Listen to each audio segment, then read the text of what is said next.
my name is Angel and welcome to Erotically Challenged. This is a safe space video podcast where I give advice or talk about experiences that people like me who are just a little bit more on the shyer side or have no idea how to do basic things like picking out your underwear can come together and become a community.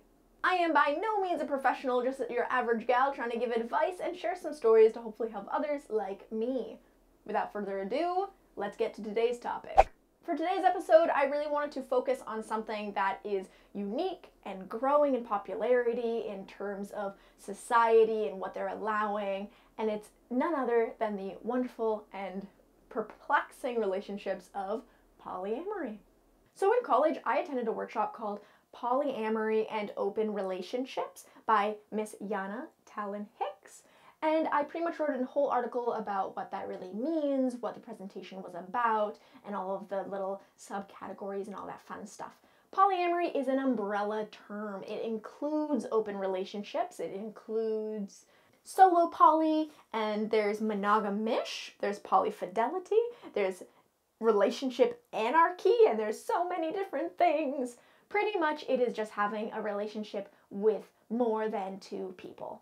And that could be 3 and it's a triangle, or it could be 2 over here and 1 over here, or it could be 2 here and 3 here, and because they're connected here, it's a big polycule. They could be your friends that you love, or they could be like 4 different boyfriends or girlfriends, or a wife, and this one's over here and this one's over there, but they're all somehow connected, and that is the big umbrella of polyamory. But you cannot start anything without communication, which I'm going to say over and over and over again in this episode. So if you do not understand when I'm like, communication is key, then you probably have not had some good friendships and relationships in your life with your parents or your siblings or your boyfriends and girlfriends, etc., etc. Or maybe you're watching this and you're like, a threesome. How do? We will get to that as well. But pretty much just want you guys to know that this is an open and safe space. I cannot reiterate that enough. So if you're here, positive vibes only. If you disagree with something, that's all right. Leave a comment if you're on YouTube. Tell me why you disagree about it. Please just be respectful, because this is a topic of people that are still trying to be accepted in the world. It is something that people will always just atone to as being an open relationship, but it's so much more than that. And I would like to share my first experience in my first and only throuple. There is no easy way of becoming a unicorn, which is pretty much in addition to someone's lovely marriage or existing couple. When I first did it, it was because I was just kind of attracted to these people. I didn't know what I was doing, and they were kind of attracted to me, and they didn't know what they were doing, and then we just kind of brought it up as a threesome situation, like, hey, would you like to have a threesome? I've never done it before. You haven't? No, but I mean, I'm interested in trying. And after that, we ended up discussing about it, and we were like, okay, when are we gonna do it? They were a married couple, so they're already strong in their connection, and I was the unicorn. So then I started messaging everybody. I'm looking for advice. I'm like, how do I sleep with a woman? I'd never slept with a woman before. I'd never kissed a woman before. I was just here, existing. And pretty much the best advice I got was, don't cry. If you're listening to this and you know who you are, I didn't cry. Something that's actually wicked funny is that when my friend told me don't cry, and then she proceeded to say that even though she's attracted to women, there's types of attraction, and there's also just things that like people don't like. So I can now comfortably say I can find women attractive. I, however, do not touch myself that way, and I had a very hard time touching another woman outside of the parts that basically were the exact same as a man. So if you know how to please a man, then you know how to please a woman. There were certain boundaries that I just didn't cross because I don't even cross them on myself, and that is an issue for another day. But that's pretty much my biggest advice, is if you're curious about a threesome and it's 2 girls and a guy and you don't know what you're doing, if you know how to please a man, you can please a woman. Our first real discussion is going from a socially stereotypical one-on-one Christian or Catholic-based relationship and going to polyamory. Now, what's really difficult about that is everything you do is going to make you feel a little bit guilty. I grew up where I didn't really have good relationships to kind of mold what a relationship should look like. My parents never had good relationships, and then I didn't have good relationships in high school and college. It kind of all molded together into messes. So going to suddenly being on this insane adventure in my life and saying, I'm going to sleep with both a man and a woman who are married, really was difficult for me for a moment, only because in my head I was just constantly thinking, wait a second, this is going against everything that I've ever been taught, but I want to do it. And there's something about not really knowing what is right and what is wrong, and if you're getting yourself into a bad situation, that we all know what that feels like and how we cope with it. But this was something that I had started to believe, that I wasn't just a regular straight female, that I was actually a pansexual cis woman. Now go ahead and try telling your Christian mother that you are pansexual and she will be like, forks? I'm like, no, not in the kitchen. Okay, jokes aside, it was really hard to tell my mom, and it was something where I was like, okay, I'm going to try out the threesome, and then I did, and then I was like, oh, that wasn't scary, and that didn't feel bad at all, and why was I feeling slightly guilted by this? I'm just expressing my attraction for these people who also consensually expressed their attraction to me. The problem kind of became more of me and this couple consistently having threesomes, and then they were like, do you want to be our girlfriend? And I was like, oh snap, what does that mean? Because I was actually on the road at the time, I was traveling a lot, and I was like, okay, well, yeah, let's do it. And because I said yes, I was like, I gotta tell my mom. I told my mom, and I told my closest friends, and a lot of them were like, I knew it. I felt like you were just that type of person. Like, I'm so happy that you were able to express yourself and that you're feeling more confident about this. And then my mom was like, but Christianity. And I was like, in my opinion, God formed us, and I'm going to talk about religion for just a very brief moment, but God gave us this ability to love and cherish others, where these two were married. Sure, that is something where maybe if it was just, God gave us the ability to love and cherish others. God gave us the ability to have our hearts grow and add to wonderful experiences. And as long as everything is consensual and reciprocated, I don't believe that God is mad at me, and I don't believe that he's upset that I decided to give what love I could to these two people. So in terms of religion, I no longer felt guilted because I realized that I'd always felt this way. I'd always been the overly loving friend. I'd always been the one who's there for everybody and who always said that I loved them. And then I realized, well, maybe I'm just pansexual and I like being poly. For those of you who know me, I did not stay in that relationship for too long, but it was a few months, and because I was traveling and realized that it's just not really going to work logistically, I tried to give it a peaceful ending, but also it stuck with me a lot, and I think I grew a lot from it and can help others going through the same thing. Maybe you're new, maybe you're the unicorn, maybe you're just confused, and that's okay. Going into a relationship where they're already married got rid of one thing. I did not have to worry about them getting along. They had a super stable relationship and it was awesome.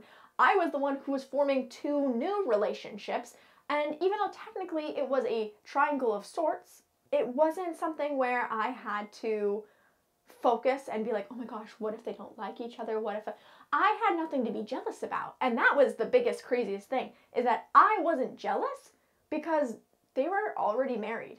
And I had a fear of being jealous because I thought that I was going to be upset that they had a different level of intimacy, that they understood each other better. I thought I was going to be upset because they had children and I didn't. And I was like, well, what if?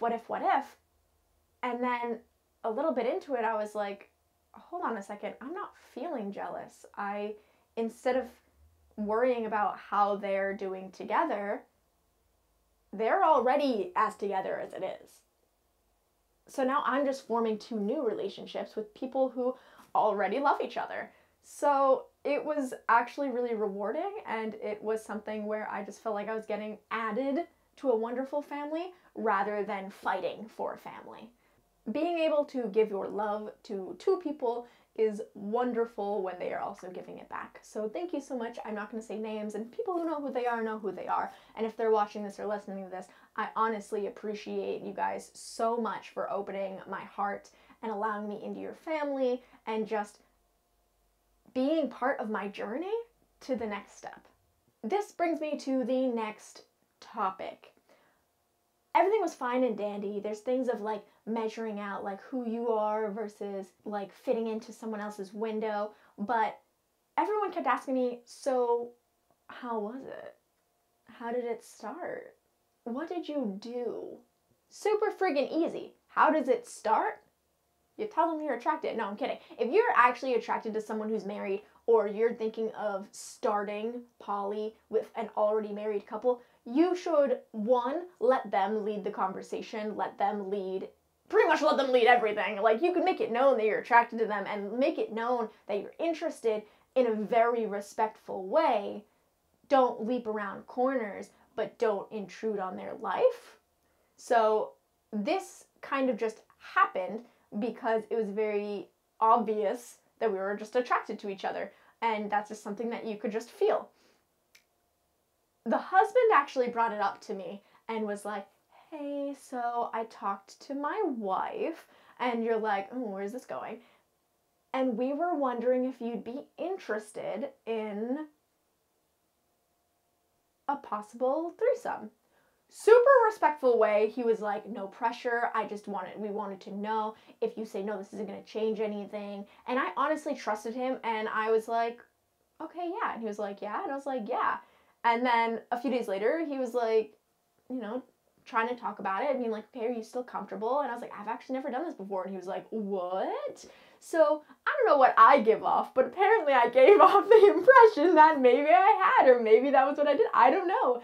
But that's just how it starts. You have to be honest, open, and communicative, because you don't want to be intruding on them and being like, well, I thought it was obvious. Because sometimes it's not obvious. And then other ways, if you say no and they're disrespectful, then leave the situation immediately and call for help. If you say no and they are respectful, then awesome, you just have some friendships, and it might be a little weird at first, but you will inevitably laugh about it later. Sometimes people still come up to me and I'm still laughing about it, and they're like, remember when you were like the unicorn? And I was like, yeah, it's kind of funny to think about, but it was an amazing experience and I would never take it back because I had an amazing relationship with these 2 people. Now, in terms of the bedroom, how does it start? Well, we didn't really know. So they were like, did we just like kiss or something? And I was like, I don't know. So we just laughed.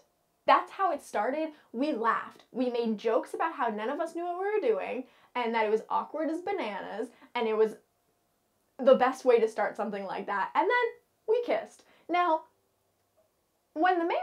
if you're doing what I did and you're a unicorn and there's like a married couple and a single like me, let the married couple kiss first, like give them that, and you're like, all right. And then whichever one reaches out for you, you just kiss next. So I think that is the easiest thing to do. If I can give any advice on how the heck to start, if you have to read some literotica, or if you have to watch some like girl on girl or guy on guy videos, go ahead if you need some kind of inspiration or like how it looks or whatever.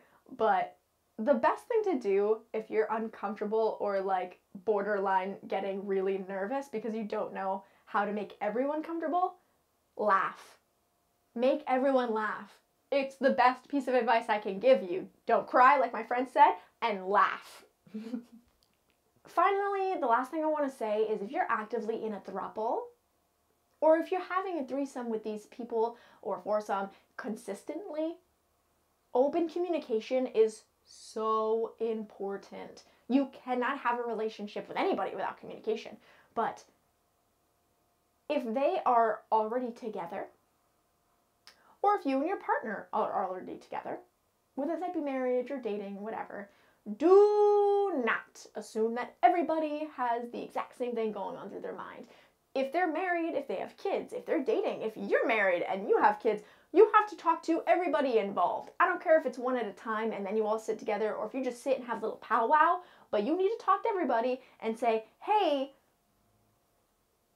are we going to tell people? Who are we telling, and how are we going to do it? So I told my mom right off the bat. I didn't, that's my mom. I told my mom right off the bat. I didn't tell their parents and their friends. I let them do that. And for me specifically, I was traveling around the country and I'd met these people. They already had kids and stuff. And I was like, if you don't want to tell people, I'm going to respect that. And they did, slowly, in their own time. People kind of could tell, so we weren't very open about it, being shoving it down their throats. But some people were like, are you guys, is things happening there? And they were like, yeah, she's my girlfriend. She's our girlfriend. And I was like, damn, thank you for, one, not treating me like I have to hide, or that what we're doing is bad. Because if they're treating it like what you're doing is bad and sneaky, which is different from easing people into it, right? Because some people are if they're new to it. So before I finish, people who are new to it and they're married and they're super conservative or something like that, their family's super conservative, it might take them a little bit more time to tell everybody because they don't want to be ostracized for it. And that's totally okay. I get that. And I think that it's a very respectful thing for someone to say, hey, I want to tell people, but we just have to do it the right way because I'm just not ready for that kind of negative attention from my city or my family. Same thing for people who are gay and come out of the closet. Everyone deals with something like this. You can deal with something like this if you suddenly you can deal with something like this if you suddenly drop out of college. It's all the same thing. You have to realize that this is all the same thing, because it's going to put you in a space of, oh, I totally understand why they're nervous about something like this. How can I help? How can I ease that transition? Boom, have the powwow. How can I transition this for you? How can I help? Do you want me to open things up? Do you want it to be more of physical displays, or do you want to sit down with your family members and talk to them personally just to make sure that they don't scream it out to the whole freaking world and say some mean things that will, get everybody upset? Please, please, please have that conversation. And if you are feeling really, really confident about it, or really, really not confident about it, find either a best friend, a parent, or a sibling to bounce those ideas off of and be like, hey, do you think that this is okay for me to say about this? Or, hey, I'm feeling kind of really uncomfortable. How do I get out of it? You can also join support groups online. I was part of 2 different polyamory Facebook groups, and there were people just anonymously saying stuff about relationships, and some of them were like me and were the unicorn, and other people were the married couple, and other people had polycules of 10 people, and I was like, that's so many people. So pretty much just take control of that. Make sure your discussion, open that communication. This whole thing should be about communication. The whole episode is about communication. Do not just run into something blindly, and do not just run in and then run out and don't say anything to anybody, because that's just not the good thing to do. If you feel unsafe in a situation, that is completely different. If you're feeling unsafe, call somebody and talk to them. Alright everybody, thank you so much for watching this. If you enjoyed it, please give it a like or a favorite, and follow this for more Erotically Challenged podcasts, whether that be on Spotify or YouTube or anywhere else that you are seeing this. Please give it a share via Instagram or YouTube, Facebook, anything that can just get this out. If you liked this, please share it out. I cannot say that enough. If you liked this, support me for free by just giving it a like, a comment, a share. And tune in next episode for some more erotic challenges that we may or may not all be going through, but it is a fun journey nonetheless. So for now, thank you so much. Peace out and have a good day, everybody.